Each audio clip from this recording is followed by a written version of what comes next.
ఈ ప్రపంచం వల్ల ఎవరైనా ఇట్లా అంటారా అన్న? నేను మందులు అమ్ముకున్నంత మాత్రాన మందులోడు ఆయన న్యాయమా? ఖచ్చితంగా అంటారు. ఏవా ఇలా కండక్టర్ ఉన్నాడు, కండక్టర్ మొగుడా అంటారా?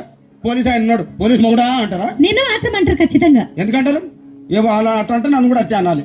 కానీ దండం పెడతా ఒక మాత్రం అన్నా మాకే. ఏ మాట? అదే ఏ మాట చెప్పు. మాట మాట మాటి మాటి మాట మాట